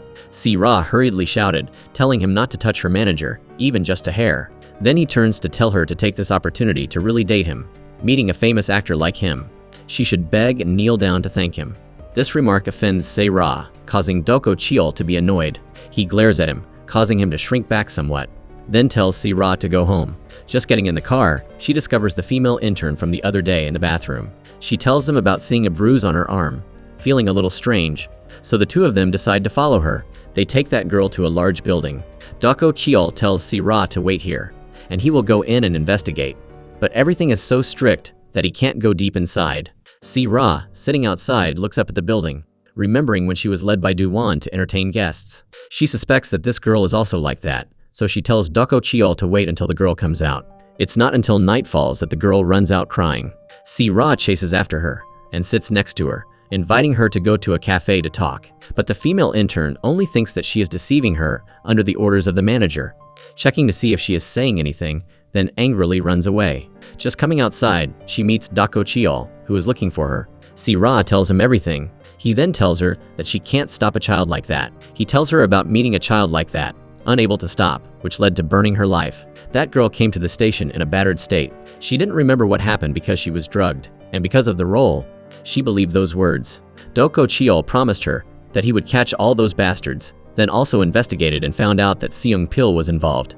But strangely, the former chief told him to stop and demoted him to traffic police. That girl knew that there was no one else who could protect her, so she left and left him a suicide. Note that he still keeps to this day. The next day, going to film, Se-ra takes the initiative to apologize to Won-ban for the news that has bothered him, but he himself wants it to happen. He has been waiting for her since he wrote his phone number on her hand, thinking that he had forgotten. But hearing him say that he has been waiting for her for a long time makes Se-ra faint. Tae-suk has to shout in her ear to startle her back to the present. Seeing her sister being confessed to by Won-ban, Tae-suk's heart wants to explode. Se-ra tells her to be quiet. She definitely doesn't have that intention. Knowing that the manager is a barrier between her sister and the handsome actor, she advises her sister to be sober and not to raise a useless guy for 10 years like her. At this time, Se-ra tells Tae-suk that Dako Cheol is a former police officer. Meanwhile, Se-ra's sister goes to her daughter's school and is told that she is not in class. So she sits at home waiting for her daughter to return. She finds the trainee card in the bag. She doesn't want her daughter to follow the path of art like her aunt, but that baby is determined not to agree. This is her life, so she will decide for herself. Baek-ja threatens to sue this terrible company for daring to accept their children without the parents' consent. At this time, the baby is willing to tell the truth. Baek-ja immediately goes to find her sister, scolding Se-ra for pushing her daughter into the fire pit, then mocks. "You must be happy to be back in that disgusting and dirty world, right?" Se-ra doesn't understand why her sister is so harsh, but Baek-ja doesn't listen to her explanation. She firmly tells her that her daughter followed the path of art because of her. She will definitely not agree, and tells her not to ever appear in front of them, and cut off ties and live like she used to, leaving and returning home. Se-ra takes a bath, thinking back to her sister's words, then hesitates. Coming out, she reports that a guest has come to visit again. Her niece has come to her asking to stay, because she is embarrassed to face her mother. Se-ra blames her niece for not telling her that the paper she signed was the parents' consent form to be a trainee. But Da-hee retorts that if she told the truth, she wouldn't have signed. Da-hee also declares that she won't lose to her mother, and will spectacularly prove success. The next morning, Dako Cheol is shocked that both the aunt and niece belong to the same company, and the problem is that they want to hide their relationship from each other. She tells him to keep his mouth shut carefully. Arriving at the company, Se-ra tells Da-hee to go home after practice, and to contact her. If she comes home late, then encourages her niece to try hard. Da-hee just steps into the elevator and meets the director of the company. She politely greets him, then hears them mention the name Riley. Wanting to quickly be successful like her, Da-hee offers to follow, not knowing that she is preparing to go to a dark place. Still not giving up, Da-hee takes a taxi and follows it to that high-rise building. She lies and says her name is Riley, coming from the entertainment company. Then the security guard lets her in. A person presses the elevator button for her to go to the basement. The elevator opens, and the two of them look at each other face to face. Meanwhile, Tae-suk goes to Sun Young's living room, tentatively asking her about the incident 25 years ago. But she refuses to open her mouth. Only when Tae-suk pretends that her sister Se-ra is keeping evidence, just waiting for the opportunity to release it, does she fall for the trap, thinking it's true, and mentions the recorded file. Tae-suk returns and tells Se-ra the story from before. Maybe at that time, Se-ra heard that recording, the recording containing the truth about 25 years ago, then ran to find the man wearing the watch. And there was a scuffle leading to the accident that caused her to lose all her memories. Se-ra wonders if she heard that recording. Where did she put it? At her father's mental hospital. He still watches the film she acted in. holding a basket containing discs and candy, in which there is an object similar to the recording file. Se-ra and Tae-suk are thinking that when they receive a phone call from Riley, the baby calls Se-ra for help because she doesn't know who to ask, saying that a trainee baby is in danger. Her name is Da-hee. Recognizing that it is her niece, the two of them hurry to go to that address. Because of sudden traffic congestion, Se-ra has to run. While Doko Cheol is at home investigating the candidate Guk-hee, he discovers that he is also wearing the strange watch. Suddenly, his colleague calls to report that one of Sung-pil's thugs is acting strangely, so he is following him. Doko Cheol tells him not to act alone, send the address so he can go there. Arriving at the place, he discovers that his colleague's car is empty. After a while, Doko Cheol uses his car to break through the warehouse. His colleague is being held and beaten by Sung-pil. He tells his subordinates to rush in and handle Doko Cheol. The two sides punch and kick each other like that. Se-ra runs to the building, then pretends to cause a distraction, stealing the magnetic card to get inside. But because she doesn't have a magnetic card, she can't press the elevator floor. Da-hee is caught again and locked in a room, taking advantage of the evil woman's trust and running outside, hiding in the nearby bathroom. When the woman approaches and doesn't see her, she leaves outside. At this time, Se-ra is exhausted from climbing the stairs. She opens the fire escape door, then luckily meets Da-hee, who is running away. The two aunts hug each other and ask each other to go to the fire escape, but she knew that the two of them would be here, so she was blocked from the front. Se-ra stops her and tells her niece to run downstairs and report to the police. Da-hee follows her aunt's instructions, runs downstairs, and bursts into tears when she sees Aunt Tae-suk and the police in the lobby. The baby begs everyone to go upstairs and save her aunt. Se-ra is still holding that woman back, but she is strangled by her neck, then pushed down from above, blood flowing all over her head. In order to save her niece, who is in danger, Se-ra is pushed down the stairs by a mysterious woman. At the same time, thanks to a signal from his senior officer, Doko Cheol successfully subdues Sung-pil, the middleman. However, Sung-pil is extremely cunning and takes advantage of the chaos to escape. At this time, Doko Cheol receives a message from Tae-suk, reporting that Se-ra has been seriously injured. Hearing this, Doko Cheol leaves everything behind and quickly drives to the hospital. From his niece, Doko Cheol learns what Se-ra has gone through. While Se-ra is injured and in a coma, Doko Cheol and his senior officer go to the building to investigate. However, the mastermind seems to have been prepared and has deleted all the surveillance cameras. The senior officer reveals to Doko Cheol that the person renting the top floor of the building is said to be the entertainment company, 2-1. Se-ra's surgery was completed successfully, but she has not yet woken up. While in a coma, Se-ra has a dream. She dreams of a girl living in the dormitory area. The girl leads her everywhere, helping her remember the amnesiac period of 25 years after the car accident. Under the guidance of the girl, Se-ra finally remembers the forgotten memories. It turns out that after the accident in the past, it took Se-ra a very long time to wake up. However, when she woke up, everything had changed. Over time, Se-ra no longer had the beautiful appearance of the past. The director who used to value her also turned to new faces. Under the unbearable shock, Se-ra fell into an abnormal state, began to be indifferent to her father and sister, all day long fantasizing about her return, fantasizing about continuing to be recognized by the director from the past, to the point of completely abandoning her loved ones. In the dream, the girl in the dormitory area hurriedly leaves, and Se-ra also wakes up at this time. Doko Cheol anxiously comes to the bedside. Se-ra slowly tells him the memories she has recovered. Initially, she thought that the world had abandoned her, so after waking up from the accident, Se-ra didn't even dare go to the nursing home to visit her father, only leaving him a sum of money, a letter, and from then on, secretly leaving her family alone. After leaving her family, the homeless Se-ra met the girl in the dormitory area. Seeing that she had nowhere to go, the girl invited her to stay in the dormitory area. During that time, Se-ra received an anonymous letter, inside which was Sung-pil's business card and a USB. Hearing the content on the USB, Se-ra completely understood the truth about the car accident 25 years ago. So she went to the person behind it all, Counselor Min, accusing him of ruining her life. That accident was intentionally caused by Counselor Min. However, Counselor Min was not afraid at all. 25 years have passed. Even if Se-ra sues, the case has already passed the statute of limitations. Se-ra refused to give up. Counselor Min is currently the most promising mayoral candidate. Se-ra vowed to expose all the dirty things that the counselor has done in the past, and the collusion with the entertainment industry to the media. Counselor Min ordered his assistant, asking her to contact Sung-pil and tell him to personally handle Se-ra. It was because of the counselor's order that Sung-pil arranged the truck driver, causing the second car accident targeting Se-ra. Now looking back at the past, Se-ra's heart is full of regret for her family. Dako Cheol still comforts Se-ra with warm words as before. If a person is imprisoned by darkness for too long, they will not be able to see the road ahead. But now Se-ra has overcome the darkness, so there is no need to carry the burden of the past. In addition, Dako Cheol gives Se-ra a picture of Counselor Min's assistant. After seeing it, Se-ra is certain that the woman who pushed her downstairs the other day was this person. Se-ra hopes Dako Cheol will quickly arrest the woman. However, Dako Cheol said that currently, the evidence is not enough if he goes looking for her.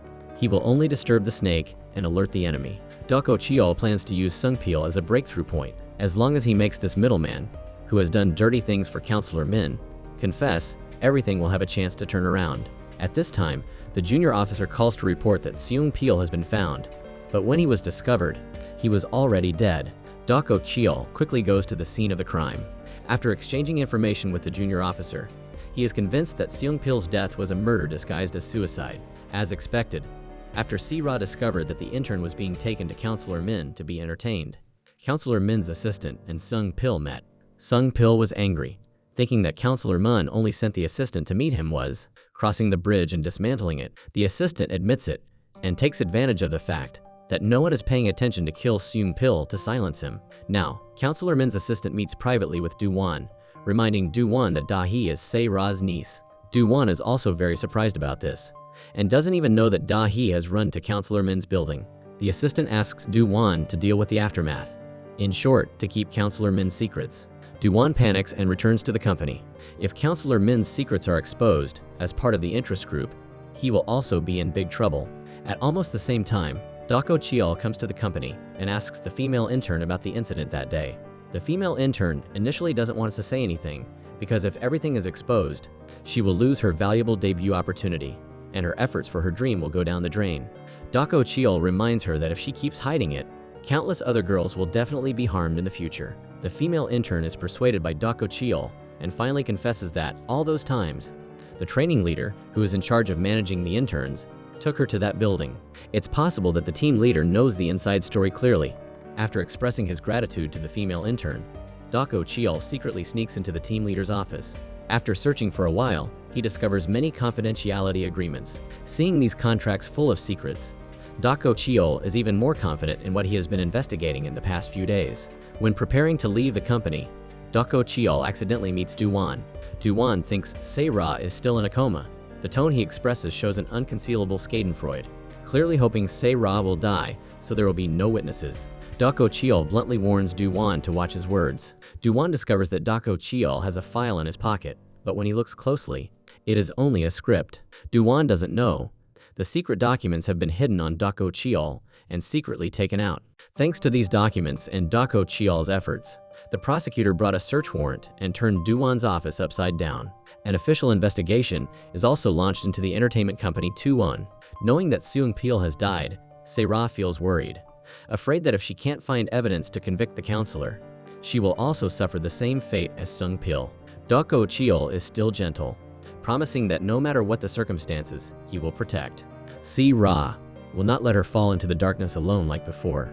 Dako Cheol's words comforted Se-ra a lot. Se-ra bluntly said that Dako Cheol is police officer number 0728. From the beginning until now, she has always trusted this man. Se-ra has heard her sister say that during the time she was in a coma after the accident, Dako Cheol not only came to visit her, but also secretly helped her family. Dako Cheol smiles slightly. He is just fulfilling his promise. 25 years ago, in the signature that Se-ra wrote for Dako Cheol, there was a sentence, hoping to meet him again. With peace of mind, Se-ra is discharged from the hospital and returns to the dormitory area. In the dormitory area, the girl that Se-ra met in her dream, the one who helped her when she was in trouble, had actually passed away a long time ago. Se-ra sobs. In recent years, that girl has accompanied her through the darkest months, and she has long regarded that girl as her loved one, to the point that after that person died, Se-ra still talked to herself, pretending that the girl was still by her side, still talking and laughing with the non-existent person like before. And now, Se-ra is crying in front of another girl in the dormitory area, pouring out her heart about the guilt in her heart towards her family. Outside, her sister has heard everything and can't help but be moved. After that, Se-ra discovers the food that her sister sent, realizing that her family has never left her. Under the comfort of her family and Doko Cheol, Se-ra decides to pick herself up, determined to return to the film crew. She can't let Se-ra's disappearance happen a second time. Before filming, Se-ra tells Tae-suk that this time the makeup must be really fresh, not to let her look like someone who has just been discharged from the hospital. Everyone in the film crew welcomes Se-ra's return, except for Hui-young, who intentionally pushes Se-ra. Se-ra doesn't intend to follow the old ways, but vows to bring everything back to the beginning. In the following scenes, Hui-young borrows the role and intentionally slaps Se-ra, and Se-ra responds with a strong slap. She tells Hui-young to wait and see. She will expose all the things that Hui-young has done. After recovering her memory, to regain everything that belonged to her, Se-ra went to the nursing home where her father was staying. She remembered giving her father a USB drive. After searching for a while, Se-ra found the USB. Inside was a recording of a conversation between Do-won and Hui-young that took place 25 years ago. In the recording, both of them mentioned a certain counselor and said that he wanted to kill Se-ra. At that time, Hui-young wanted to seize this opportunity and persuade Do-won to cooperate with her. As long as Se-ra died, with the backing of a counselor, Do-won would no longer be an ordinary manager, and Hui-young would also successfully replace Se-ra's position. Initially, Do-won objected until Hui-young revealed that the stylist had heard the conversation between her and the counselor. Hui-young knew that for the counselor, Se-ra, who knew his secrets, would become an obstacle on his path to election. Only by eliminating this stumbling block could the counselor and she stride unhindered on the road ahead. Knowing that the stylist had heard the content of the phone call, Do-won had to be ruthless and finally cooperated with the counselor, staging a car accident to kill and silence her. And the counselor who coveted Se-ra that year was the mysterious man with the watch. At that time, a junior member of the council, Mr. Min, assisted him with this.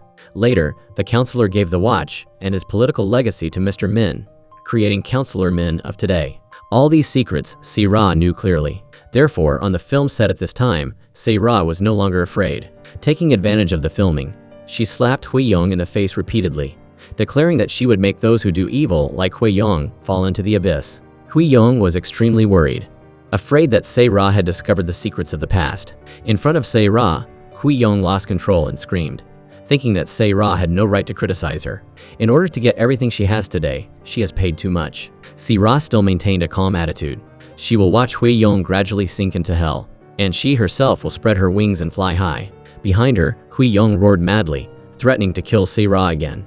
This scene was recorded by those around and quickly reached Counselor Min's ears. Counselor Min ordered his assistant to eliminate Hui-young, absolutely not to affect his election campaign. Before long, a series of negative news about Hui-young, related to her instigating a car accident and colluding with the entertainment company in the past, was exposed. In less than half a day, Hui-young, the film festival queen of that year, became someone who was condemned by everyone. Doko Cheol's investigation of the accident also had a breakthrough. A junior officer found a mobile phone in Seung-pil's car. From the content of the messages on the phone, they learned that Seung-pil's subordinates will cross the border tonight and flee abroad. Doko Cheol and his senior officer immediately acted. They came to the pier and cooperated well, capturing this person. The subordinate refused to admit what he had done to Se-ra.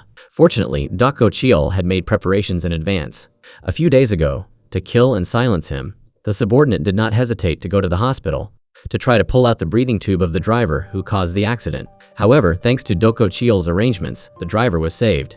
To protect himself, after being persuaded by Doko Cheol, the driver stood up and accused the chairman's subordinate that this person had ordered him to kill Se-ra.